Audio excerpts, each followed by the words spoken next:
Hello दोस्तों, voice of unity के एक और शो में आप सबका स्वागत है। मैं आप सबका वेलकम करता हूं हमारे इस शो में। दोस्तों, हम सब जानते हैं इलेक्शन सही तरीके से तब होता है जब हम सही सिलेक्शन करते हैं। लेकिन इलेक्शन के ख़त्म होने के बाद हम कभी अपने कैंडिडेट से पूछते हैं कि उसने क्या किया या कैसे हमारे लिए काम किया, या तो वो जो करना चाहता था, जो वादा उसने किया था वो पूरा किया। ऐसे सही कई सवाल जो हैं वो छूट जाते हैं, वो पूरा नहीं हो पाते हैं। तो आज हम शुरू करते हैं कुछ ऐसे पीआरआई से जिन्होंने अपने वक्त में काम किया, जिनको लोगों ने देखा काम कर रहे हैं। क्या सच में उन्होंने काम किया या तो सिर्फ काम करने का बहाना हो रहा था, लोगों को लग रहा था काम हो रहा है। ऐसे कई अनजाने अनसुने सवाल, उनका जवाब हम ढूंढेंगे। कई पीआरआईस अपने वक्त में जो काम करके कंप्लीट होता है उसमें चले जाते हैं, वक्त से वो जो 5 साल का पीरियड होता है उसमें वो निकल जाते हैं। उसके बाद उनका काम हुआ या नहीं हुआ, उन्होंने काम किया या नहीं किया, और साथ ही साथ में लोगों से जो उनकी आशाएं थी, लोगों की जो उम्मीदें थी, उसमें वो खरे उतरे नहीं उतरे। और जो छोटे से अमाउंट में, जो छोटे से सैलरी में एक प्रधान काम करता है, क्या वो काम करके वो संतुष्ट थे, या तो क्या उसके पीछे कुछ और कमाई का रास्ता था? कहीं ऐसे अनजाने अनसुने सवालों के बारे में आज हम जानेंगे और कहीं पीआरआई से धीरे धीरे बात करेंगे। इस सीरीज़ को भी हम शुरू करेंगे जल्द से जल्द। आपका अगर कॉपरेट रहा, आपका अगर सपोर्ट रहा, तो सबसे पहले हम अपने जो पीआरआई हैं, जो हमारे यहाँ में काफ़ी पॉपुलर है, उनसे बात करने की कोशिश करेंगे, जो हैं मन्नार घाट के प्रधान श्री ओ बशीर जी। आइए चलिए बात शुरू करते हैं। मैं ओ Bashir, Andaman Sunni Muslim Jamayat general secretary, Andaman and Nicobar island, ex प्रधान ग्राम पंचायत मन्नार घाट। मैं यूनिटी वॉइस ऑफ अंडमान के माध्यम से आपसे बात करना चाहता हूँ। बशीर जी, आपका बहुत बहुत धन्यवाद हमारे साथ जुड़ने के लिए। सबसे पहले हम ये जानना चाहेंगे, और ज़रूर हमारे दर्शक भी ये बात जानना चाहेंगे, कि कोविड की इस महामारी में फर्स्ट वेव और सेकेंड वेव में आपने आम जनता के लिए क्या किया, और वो करने के बाद आपको दिली तौर पे क्या मिला? कोविड के महामारी के समय में जब लॉकडाउन हुआ था, तो मेरे कुछ सहयोगी मिलके, हम लोग सब मिलके ज़रूरतमंद लोगों को राशन पहुंचाया, जिसमें 803 किट पहुंचाया और 4600 मास्क का वितरण किया, और बैंक का समस्या हो गया, मेडिकल समस्या हो गया, ये सब काम किया। और मेरा अपना निजी वाहन से मैं लोगों को मेडिकल लेके आता था और लेके जाता था, और जो भी ज़रूरतमंद का काम था पब्लिक के लिए करता था, और उसमें दिल में खुशी मिलता था। जब पब्लिक के लिए काम करता तो दिल में खुशी मिलता है। बशीर जी, हमारे दर्शक ज़रूर ये जानना चाहेंगे कि जो आपका 5 साल का कार्यकाल था, उसमें आपने जनता की ज़्यादा सेवा की, या कोविड की महामारी में आपको सेवा करने का ज़्यादा अनुभव मिला? मेरा जो 5 साल का जो कार्यकाल था वो बहुत ही चुनौतीपूर्ण था मेरे लिए, क्योंकि आप सबको मालूम है कि मनारघाट पंचायत एक ऐसा पंचायत था जो कोई काम नहीं हुआ था। तो लोगों ने मुझे बहुत उम्मीद लेके लोगों ने मुझे जिताया, और एक सिर्फ 6 वोट से मेरा विजय हासिल हुआ था। उसके बाद में मैंने लोगों का दिल जीता, काम किया लोगों के लिए, और बहुत अच्छा रिस्पॉन्स मिला है पब्लिक से। और अंडमान निकोबार एडमिनिस्ट्रेशन हो गया, पब्लिक हो गया, सबका बहुत अच्छा रिस्पॉन्स मिला। और जो मैंने वादा किया था चुनाव के समय में, मेरा मैनिफेस्टो 3 साल में मैंने पूरा करके दिखाया है पब्लिक को। ये 5 सालों में जो पहले आपने कहा कि आपने वादा किया, क्या आप अपने सारे कामों से संतुष्ट हैं? 100% संतुष्ट है मैं। पब्लिक की क्या राय है इस बारे में आपको आपको लेकर? पब्लिक जो बोला था वो भी किया है, और एक्स्ट्रा पब्लिक की तरफ से जो मांग आया था 100% काम पूरा किया है। सिर्फ एक 4G कनेक्टिविटी का इशू है और एक रोड का इशू है, दोनों के ऊपर टेकअप कर रहा है। 15 अगस्त से पहले 4G का काम, नेट का जो इशू है वो सॉर्ट आउट हो जाएगा, और आने वाला नेक्स्ट जो सीज़न में रोड का काम भी पूरा हो जाएगा। बशीर जी, हम ये ज़रूर जानना चाहेंगे, काम को गिना नहीं जा सकता, लेकिन ऐसे कौन से 5 अचीवमेंट है जो आप बताएंगे कि आपने अपने कार्यकाल में पूरा किया, या तो कोविड महामारी में आपको वो करने का मौका मिला?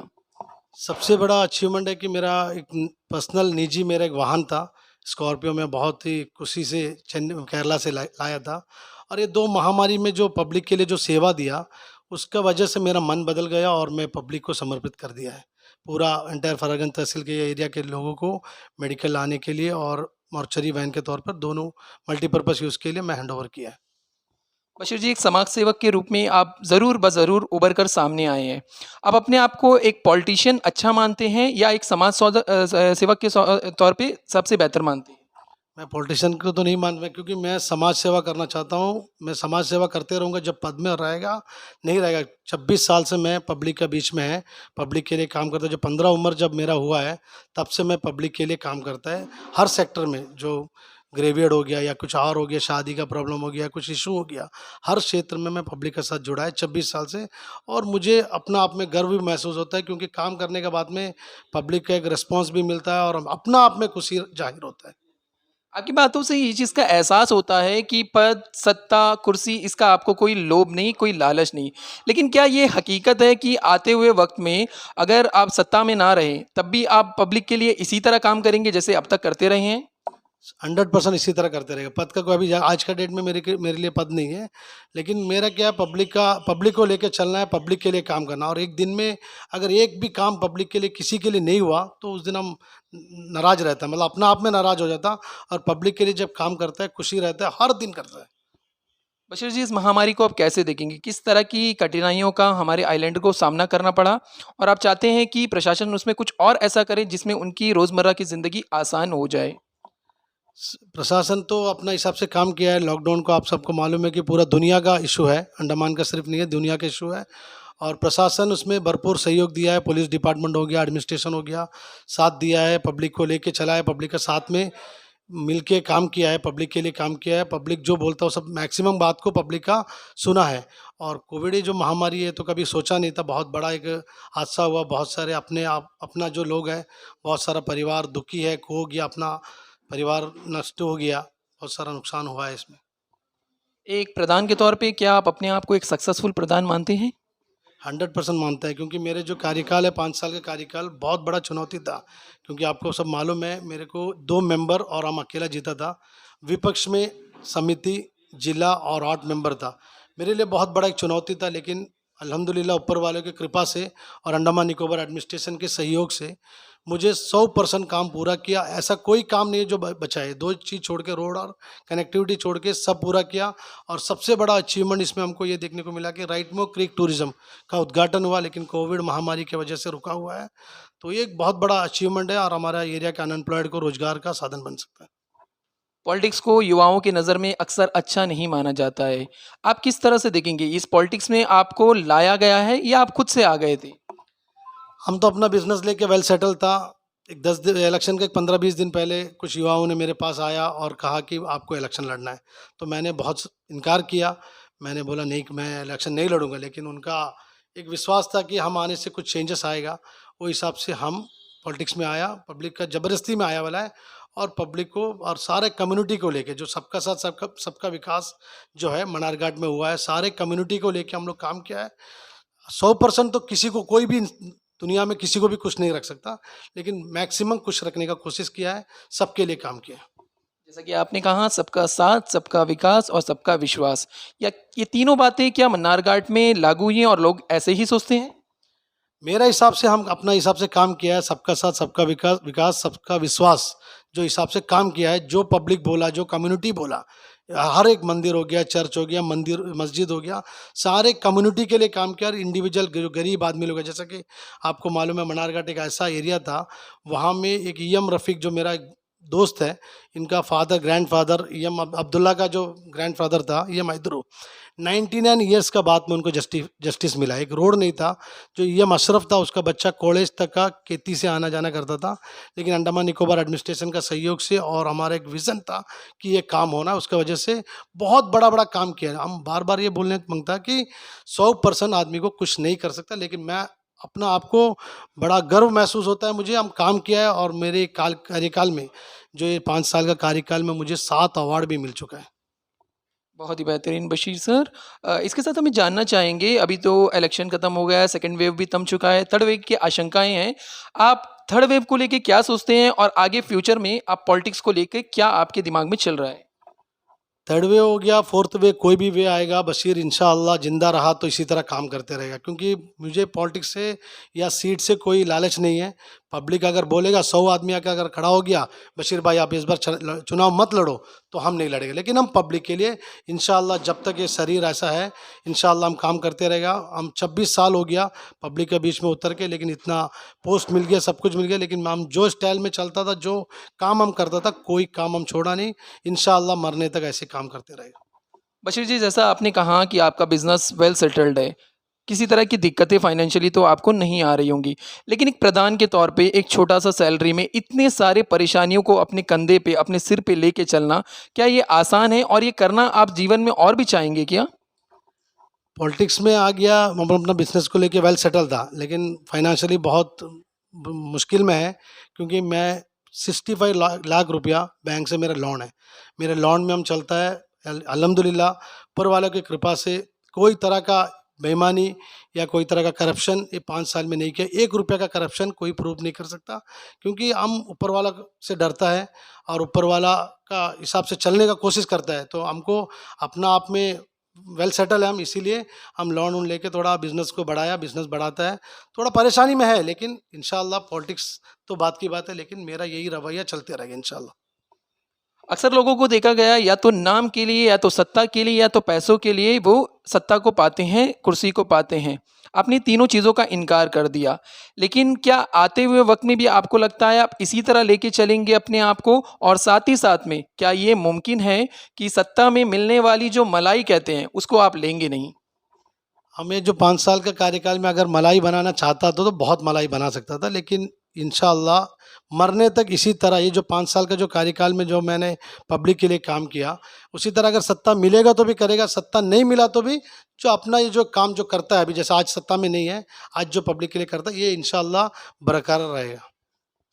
उँगलियाँ उठाना बड़ा आसान हो जाता है बशीर जी। क्या आपको लगता है कि कोई भी लोग आते वाले वक़्त में आपके ऊपर उँगली उठा सकते हैं और कह सकते हैं कि 5 साल का जो आपने राज किया था, जो आपने पब्लिक के बीच में काम किया, उसमें आपके ऊपर करप्शन का एक भी ज़र्रा बराबर कोई फ़िंगर उठा के कह सकता है कि आपने ये किया या तो वो किया? देखो कितना भी करो पब्लिक तो बोलेगा, लेकिन हम अपना आप में कॉन्फिडेंस है कि हम 1 रुपया का करप्शन नहीं किया।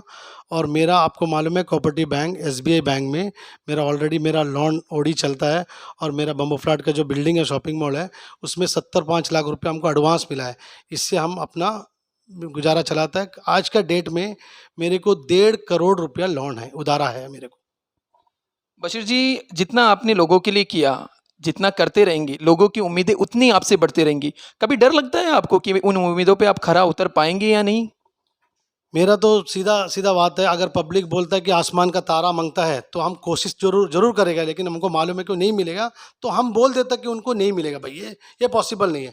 जो पॉसिबल है, अगर बोलता है कि फॉरेस्ट का हाथी है, हमको हाथी मांगता है, तो हाथी तो नहीं मिलेगा क्योंकि वो फॉरेस्ट का चीज़ है। तो जो है सामने सामने बोल देता, जो होएगा। जैसा कि अभी आपको मालूम है मनारघाट अंडमान निकोबार आइलैंड का सबसे बेस्ट पंचायत का हम बोला तरह अवार्ड मिला है। और बच्चा लोग का एक बड़ा मोटिव था कि हिल व्यू स्टेडियम, वो एक हिल व्यू स्टेडियम जो परमानेंट फ्लड लाइट लगा के कंटिन्यू आज चलता है, रेडी हुआ है। और उसी तरह जिम का व्यवस्था, लड़का लोग जो बोलता है, जो फिटनेस के लिए बहुत काम किया है, अपना हिसाब से जितना कर सका उतना किया है, और इंशाल्लाह आगे भी करते रहेगा। मन्नार घाट को ग्रेट मन्नार घाट बनाने के लिए क्या चीज़ सबसे ज़्यादा ज़रूरी है और क्या चीज़ें होनी बची हैं वो आपके नज़र पे रह गई और आप चाहते हैं कि वो विज़न है आपका?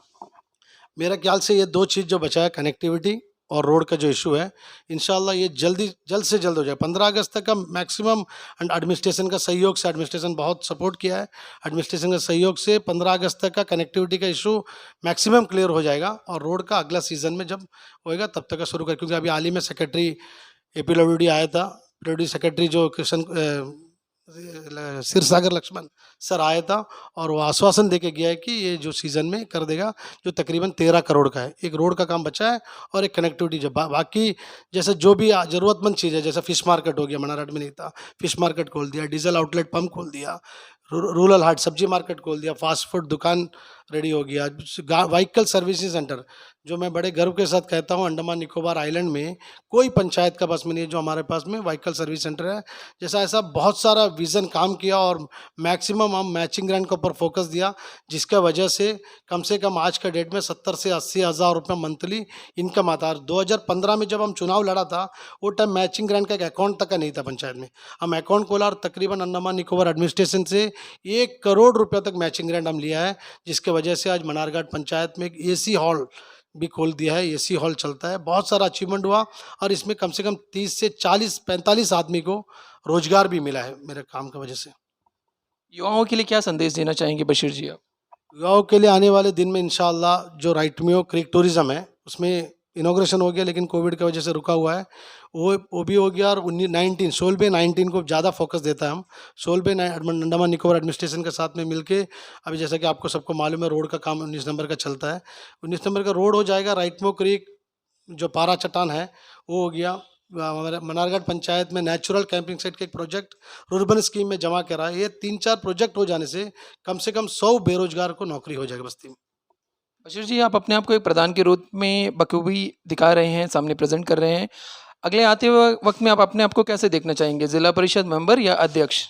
वो जनता फैसला करेगा क्योंकि हम सब पब्लिक के ऊपर छोड़ दिया। मेरे को हम बोला नहीं, 100 आदमी अगर आके बोलता है बशीर भाई आप चुनाव नहीं लड़ना, ये बार किसी के लिए छोड़ दो, तो मैं छोड़ने के लिए तैयार। मुझे पद नहीं चाहिए, मुझे पब्लिक के विश्वास और पब्लिक के लिए काम करना है। ठीक बशीर जी। और थर्ड वेव जैसा आपने कहा आएगा या नहीं आएगा, आप जैसे भी काम करते रहेंगे, जनता के लिए आप क्या संदेश देना चाहेंगे? जिस तरह की महामारी का सामना किया अंडमान निकोबार की जनता ने, उनको आप क्या संदेश देना चाहेंगे? जनता से यही मेरा संदेश देना चाहता है कि जो भी दिशा निर्देश होएगा, एसओपी होएगा, एसओपी का पालन करना है और सब मिलके अच्छा एक विजन तैयार करके हम लोग अगला जो थर्ड वेव से लड़ने के लिए तैयार होना चाहिए। आपका बहुत बहुत धन्यवाद बशीर जी, वॉइस ऑफ यूनिटी से बात करने के लिए और अपना इतना समय देने के लिए। हमें पूरी उम्मीद है कि जनता को कई सवालों का जवाब मिल गया होगा और जो ना मिला है वो बहुत जल्द आपके कार्यों से, आपके कामों से जागृत रूप में उनको मिल जाएगा। ये पूरा हम यकीन करते हैं। आपका बहुत बहुत धन्यवाद फिर से बशीर जी। Thank you.